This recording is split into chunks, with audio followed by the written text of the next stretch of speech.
Coming up, a nice new start to the year with a great episode of Plugged In. Coming to you from Cornerstone Advisors global headquarters in rainy Scottsdale, Arizona. One of the few days that you could actually come out here and see storm clouds and precipitation. Yeah, it's a strange feeling.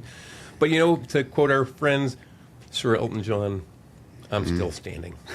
So we're back for another year. Yeah, happy holidays. We got you out the first week of the year out to Scottsdale HQ from the DMV. So yeah, exactly. It's actually warmer in DC today than I think it is here in Arizona. So I'm not sure who won that one, but I'm out here and I'm with Steve, and we're going to be talking a little bit of shop as we get the year started. And what we thought we'd do today is a little different than maybe the way we wrapped up 2025. So for listeners, you may recall that we had a number of exceptional bank CEOs join us, share their perspectives on what was going to really move their business in the communities that they serve in some different directions. And these were folks that ran institutions that were 10, 20, $30 billion in asset size. And so asset size isn't really an indicator of ambition, but it certainly gives an individual opportunity to do some interesting things. So we thought, if there's interesting things to be done, we should start talking about what 2026 looks like for banks of that ilk, but also other institutions that are 1 to 5, 5 to 10, 10 to 30, and on up. And so to get things started, I had to bring some notes because, it's still early in the year. My brain hasn't clicked fully back. Clicking off the holiday fog, right? But, I thought it was interesting. At the end of 2025, there were 731 banks in the U.S. between $1 and $5 billion in asset size. There are 124 banks between 5 and 10 billion. There's only 80 between 10 and 30. And then if you want to go north of 30, there's only 73. So the numbers get pretty interesting because when we think about the industry and how it's continuing to evolve, it's those banks that are in the, I'd say, 10 to $50 billion space that are getting a lot of eyeballs and attention. Yeah. But we shouldn't sleep on what's happening in the 5 to 10 space. And really, those 1 to 5ers, those are the next generation, 5 to 10ers. So we thought, today we'd talk a little bit about what does it mean to position yourself for growth over the next 18 months.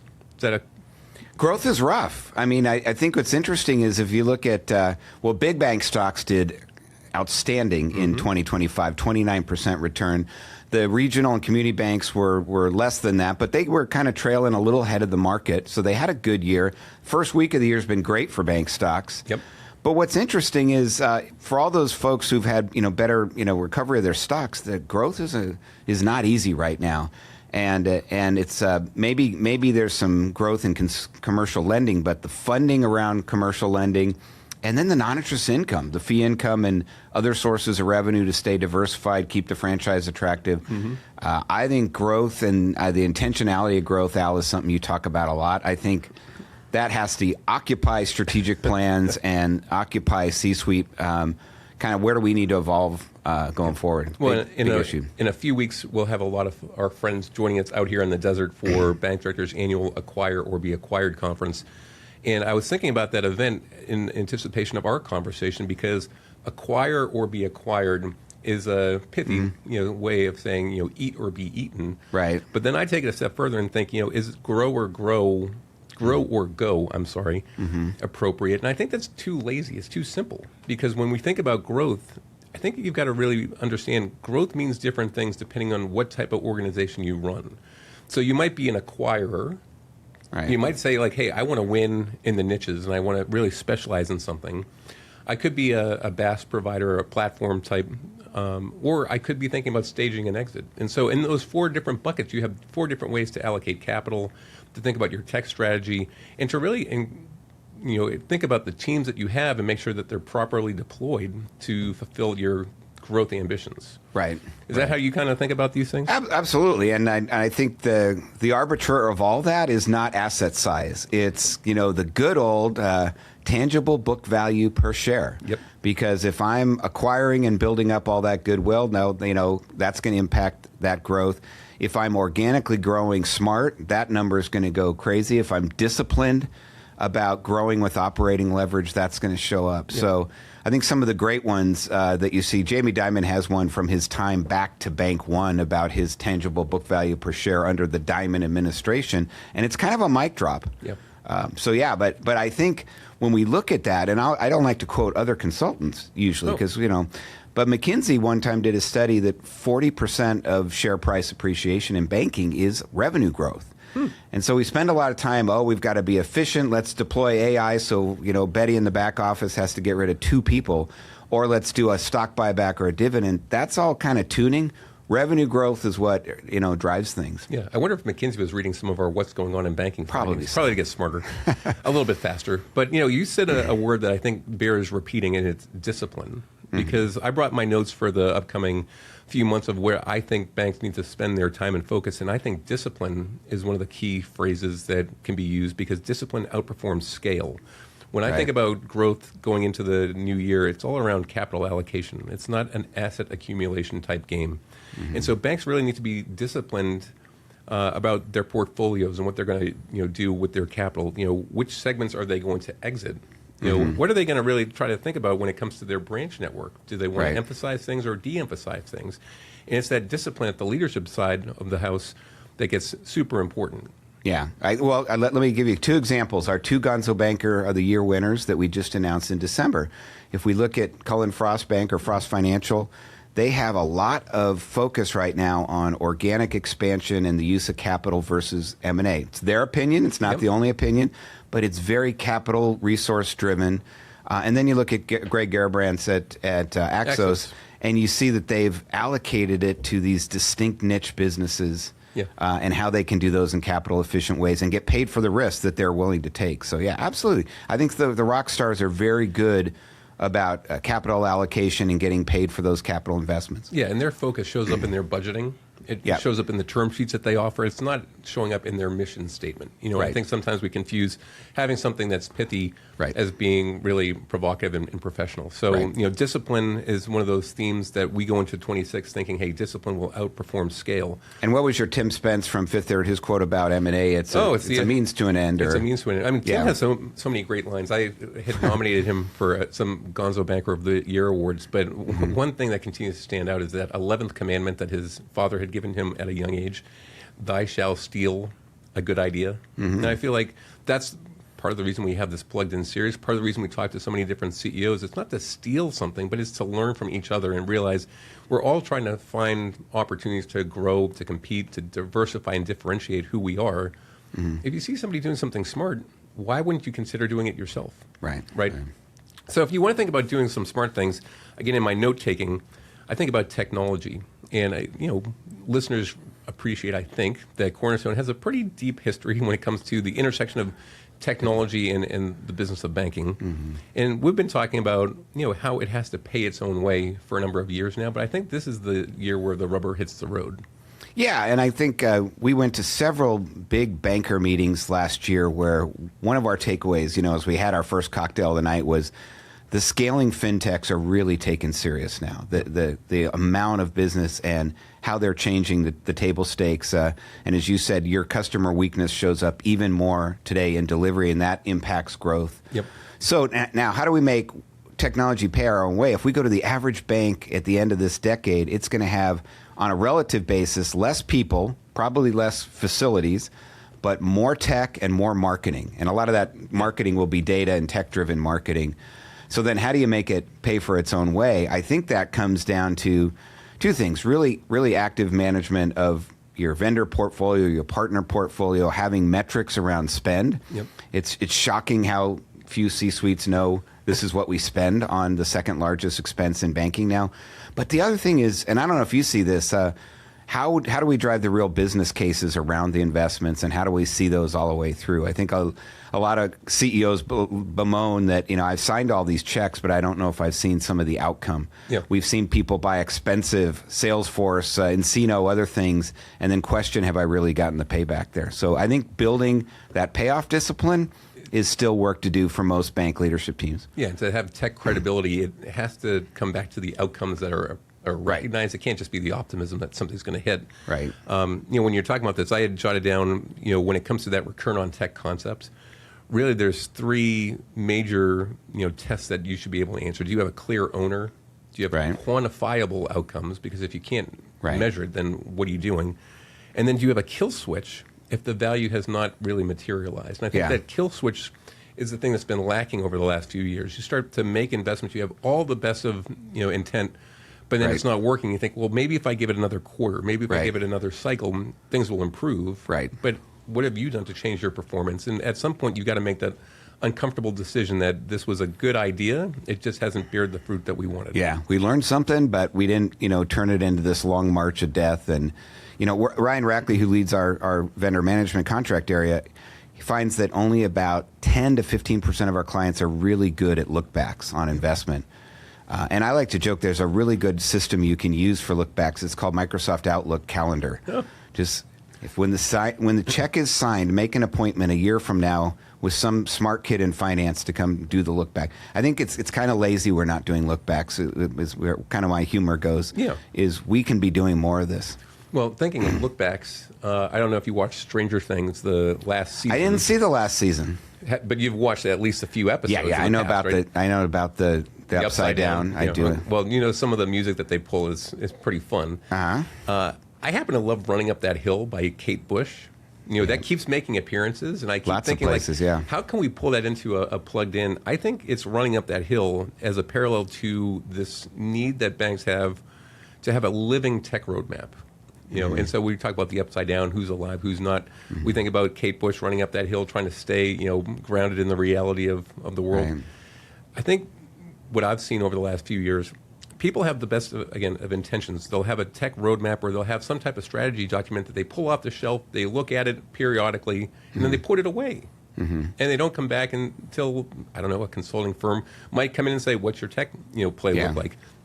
I think we've got to move from a projects list to a real roadmap where we can say, hey, in the next 3 years, we have to be crystal clear. What are the 10 or 15 critical things that we're going to do this year that are going to move the needle to get performance? But let's not treat this like a static document. I think it has to be a lot more dynamic. Yeah, and we joke at Cornerstone, the only problem with tech roadmaps is they're very tech-driven. So everything will say Snowflake, and it'll say Enterprise Service Bus, and it'll say MuleSoft, but it doesn't say operating leverage. It doesn't say less compliance effort per account. I think that roadmaps that are driven towards outcomes is going to be really, really important there. And I think what's happening, most banks, are saying, I don't know if I want to go through a core system, heart surgery. In digital, you're seeing more and more things I have to add onto my digital platform, fraud monitoring, data analytics for marketing. So the tech stack is getting bigger and more fragmented. And so to manage that roadmap becomes very important. But a tech stack with a bunch of techies saying, ooh, look at this new technology without those business owners, that's the real risk we see right now. So how do you embed those business owners and then the measurable outcomes along the roadmap? Not just we got Snowflake, but what did we do with that with operating leverage? Not with, we have AI and underwriting, but we tripled our consumer loans approved per underwriter, those kind of measures that we love benchmarking at Cornerstone. Yeah, and what I find funny is, you say Snowflake, could I trip you up if I said Databricks? Like, how fluent are you when it comes to the true tech landscape that exists? Who are some of the competitors that might be a viable option for you to consider? If it's a replacement as opposed to an addition. So our friend Sam Kilmer was just talking with us about this earlier today. Like for fintechs, they're trying to add value and they're trying to solve some very discrete problems. Right. But how that slots into a bank's future stance is sometimes to be determined. And you never want your tech roadmap or worse, your tech vendors to start shaping your future. No, and one of the outcomes of the roadmap actually that I don't think happens sometimes is the roadmap should help you speed up your go-to-market, not kind of project manage, slow it down, and make it perfect. I think with the roadmap now, what we see is people are looking for, okay, there's all these different technologies out there. What works well with what today so it can accelerate our go-to-market or our delivery of these things? I think sometimes with bankers, again, we've talked about this. I grew up in the risk management side, so I want to de-risk technology implementation. And so I'll get 45 PMI certified managers to make sure forms are filled out, but that can slow down. And success or failures, just how do we get the knowledge, the grit to make sure these technologies can deliver what we're trying and they can work together? It is complex. It's not easy stuff. but bureaucracy doesn't make that any more safe, in my opinion. Yeah, and I think that comes back to the role of the leadership teams, being able to articulate where you are, where you want to play, like that growth, trajectory that you're on. Are you on the acquisition front? Are you realistically able to buy and integrate another into your team and culture and dynamic? That is one way of thinking about growth. Right. If you think I've got opportunities to really win in the niches, like that's a different mindset. Yeah. And again, we've talked about the BaaS providers and what they might provide. We think if you're on the consolidation and you might be a great target, your growth potential is going to look radically different than the other types of banks that we have. So I also caution people when they say, hey, let's talk about growth. We know it's hard, but we want to do it. I'd be more honest in looking in the mirror and say, where are we relative to where do we want to be? Because you may think you're an acquirer, where in reality you're going to be acquired. Yeah, you don't have the DNA proof of growth that I'm the one with the right to remain independent. So you got to earn the right to win, earn the right to play. We've got our What's Going On data coming out very soon. Tell me about stay this, because tuned. this is a pretty exciting project that comes out on an annual basis. Every year we talk to hundreds of bank executives, about sentiment of what's going on out there and their plans. But Ron Shevlin goes even further and goes deeper, surveys them, yes. And so we've got quantitative data on the sentiment of the bank executives across America. And one thing that I'll give a sneak peek that you and I, Ron, were talking about, 40% of banks are planning to re-up and do a new look at digital account opening. Yep. And I think that's because most banks were busy doing commercial loans like they always do, and they kind of like, we got to do this. Then Silicon Valley came along, and funding became an existential risk. And now most funding involves some type of digital experience on not just the banking, but the origination and the onboarding of the account. So I think everybody went for version 1.0, what's the cheapest, because that's what the CFO approved. I think you're going to see a big take into we have to have a digital presence for account origination, for deposit origination, if we're going to be in the game. That'll be one of the watchwords the next few years. Did they really build the DNA to survive? One thing Tim Spence said I loved about the how they look at branches was how does a branch and a location impact the response rate of direct marketing, mostly digital, mostly social. That's the new world. And you're going to see a big effort by regional community banks to catch up in a place where they're really behind right now. Yeah, there's a lot of great stuff that's going to be in this annual report. You talk about why people are making certain decisions, getting the sticky deposit that stays. That's a theme that Ron does a great job of teasing out. He talks tokenization, he talks stablecoin, why you can't really split the two apart. He even mentions the metaverse, which I guess still exists somewhere, but he laughingly says, we're not going to be talking about VR in future, what's going on in banking reports. But again, as a shameless plug for that research that's going to drop pretty soon, there's a lot of great stuff that's going to, I think, influence the way people think. Yeah, and it's interesting that we're kind of been in this limbo of, is it optimism, is it fear? It's just, but despite it all, good news coming from, stock price performance, but everybody has this kind of tenuousness. And I think it's around things like, can we respond to AI? What does stablecoin and tokenization mean for just liquidity and business in the future? And fraud is another one that Ron's going to bring up. So it's like we've got to tackle these thorny, I guess, existential technology issues, but we're still kind of plugging along. Yeah, and you talk AI, like what's the cost, the risk, the revenue benefit that's been delivered so far should be top of mind for a number of board members. Yeah. And to kind of bring us all home, you and I typically travel in similar places to start the year. Normally we'd both be out here in Arizona for Acquire, Be Acquired, but we're going to take a little change of scenery. You're going to be out in Hawaii, right? Not on vacation, but doing some hard work. Yeah, some of the large credit union executives have a CEO board chair thing talking about the future called Symposium. So I'll be facilitating some chairman of the board and CEO discussions. It's only because I have been trying to read through this Harvard Business Review that says ask smarter questions. Like, what's a smart question that you think could be asked of those credit union leaders that you're going to be a part of? I would say, how ready is your middle management team to be the leaders of the future in an AI world? Because there's the whole discussion about what does AI take away and what's left for the humans, and for the human in the loop, to now use a very overused word in just a few months. But I think how ready is your middle management team? I think a lot of execution depends not on the exec team, but the middle management team.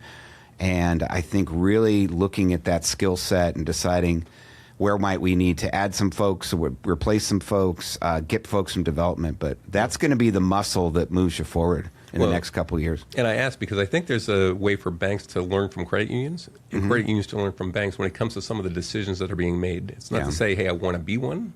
But, again, if we can learn from each other and get a little bit smarter, a little bit faster, then ideally that's why you listen to things like this. Yeah. So we've got some the grit. We've got some really great guests that we're going to be pulling on over the next, few weeks, few months. But Steve and I just want to really kick the year off by saying this is what's on our minds. We're always interested to hear what's on others. But on behalf of Cornerstone Advisors, we just want to thank you for getting plugged in, and it's going to be a great year for entrepreneurial banking, whether it's M&A, whether it's adopting some of these technologies, whether it's taking advantage of a very benign regulatory environment, at least for now. It's going to be entrepreneurs go in 2026. Let's go, let's go, let's go. If you enjoyed today's Plugged In episode, make sure to hit that follow button on Spotify, Apple Podcasts, YouTube, or wherever you're listening. We've got more great conversations coming up, and you won't want to miss them. Thanks for tuning in.